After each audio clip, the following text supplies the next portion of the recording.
Devasthanam board का आपने जिक्र किया था, चारधाम यात्रा चल रही है इसीलिए मैं उसका जिक्र भी कर रहा हूँ। आपने विकास प्राधिकरणों का भी पुनर्गठन की भी चर्चा करी थी, आपने गैरसैंण कमिश्नरी की भी आपने घोषणा करी थी, लेकिन आपके जो लिए हुए फैसले थे वो आने वाली सरकारों ने पलट दिए। इस पर मैं आपका टेक पहले भी देख चुका हूँ कि आपके जो वो थे।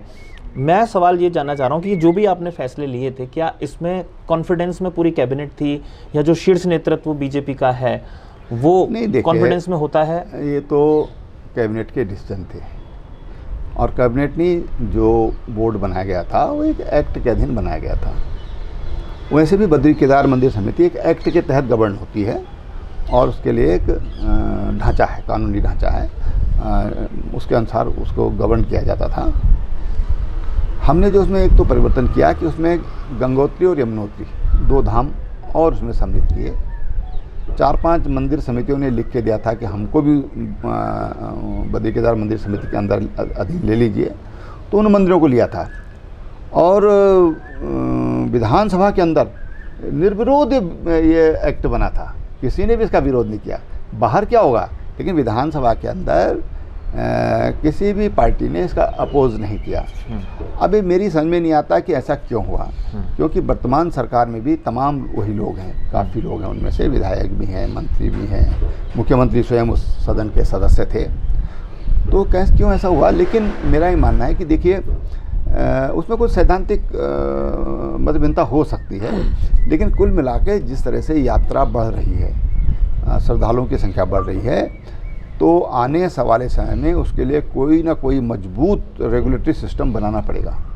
नहीं तो जिस तरह की दिक्कतें सामने आएंगी और जिस तरह की हमारी भौगोलिक और परिस्थितियां हैं, मौसम की जिस तरह से एकदम से परिवर्तन आता है, तो उन सब चीज़ों में हमको कुछ ना कुछ वहाँ पर सिस्टम डेवलप करना पड़ेगा, ताकि यात्रा सुरक्षित रहे और जो भी श्रद्धालु यहाँ पर आते हैं वो ये सोच कर आएँ कि हम लोग वहाँ पर सुरक्षित हैं, हमको राज्य सरकार हमारी पूरी चिंता कर रही है। मैं सर सवाल को एक बार फिर से दोहराता हूँ अपना, कि जब देवस्थानम बोर्ड आपने बनाया था तो क्या बीजेपी का जो शीर्ष नेतृत्व है, सीधा प्रधानमंत्री, उनकी तरफ से भी कोई सुझाव थे कि तिरुपति या वैष्णो देवी की तर्ज पर बनाया जाना चाहिए? देखिए, सब ये तालमेल करके ही हुआ था, बातचीत करके ही हुआ था, और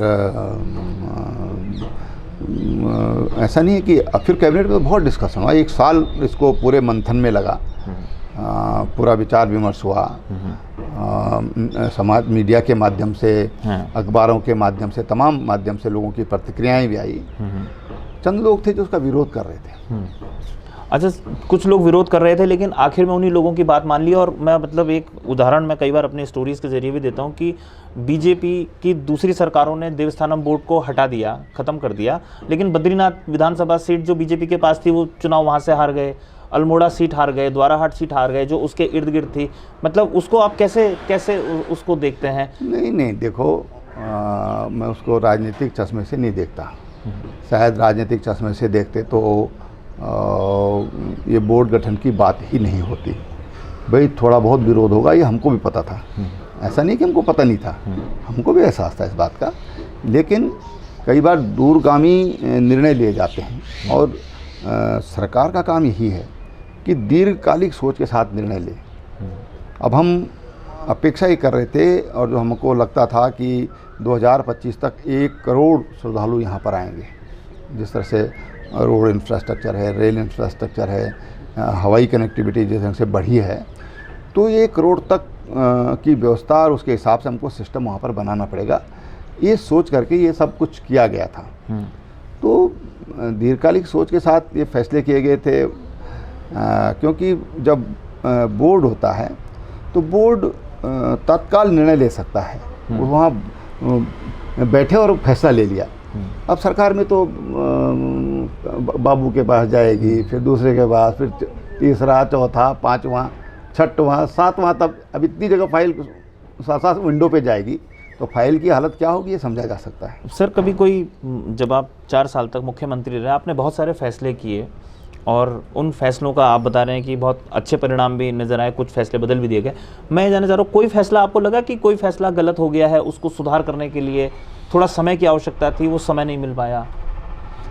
नहीं देखिए, या जैसे जो भी फैसला होता है उसमें फैसले होते हैं कैबिनेट में काफ़ी मंथन के बाद अधिकारी स्तर पर उस पर मंथन होता है। अधिकारी स्तर पर सेक्रेटरी पहले विभागों से उसके बारे में पूछते हैं, फिर सेक्रेटरीज उसके बारे में जो हमारी सचिव समिति होती है वो उसके बारे में डिस्कशन करती है, फिर चीफ सेक्रेटरी के अध्यक्षता में उस पर मंथन होता है, और फिर मंत्री परिषद जो होती है, मंत्रिमंडल जो होता है वो उस पर उसमें मंथन होता है। उसमें अधिकारी भी होते हैं, मिनिस्टर्स भी होते हैं, तो सभी लोग होते हैं, तो व्यापक मंथन के बाद कोई निर्णय होते हैं, और इसलिए उन निर्णयों को गलत कैसे कहा जा सकता है? नहीं, मैं गलत तो नहीं, मैं कह रहा हूँ कि उसमें सुधार की कई बार गुंजाइश होती है कि करेक्शन देश काल परिस्थिति के हिसाब अगर आवश्यकता पड़ी, अब संविधान में इतने संशोधन हाँ जी होते हैं।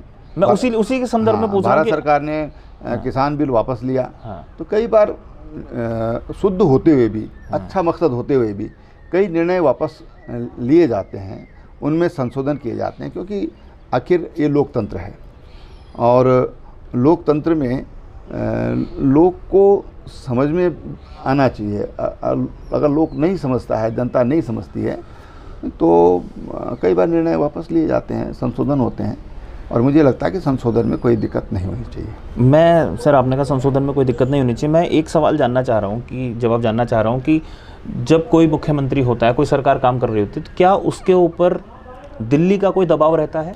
नहीं, देखिए मैं कह सकता हूँ कि कभी भी या कोई दबाव महसूस करता है कोई सीएम? नहीं, देखिए कोई किसी तरह का दबाव नहीं रहता, कभी भी नहीं। मेरा तो 4 साल का जो शासनकाल रहा, आपने देखा कि हमने निर्णयों में कभी भी शिथिलता नहीं बरती, दृढ़ता से निर्णय लिए और टाइमली निर्णय लिए।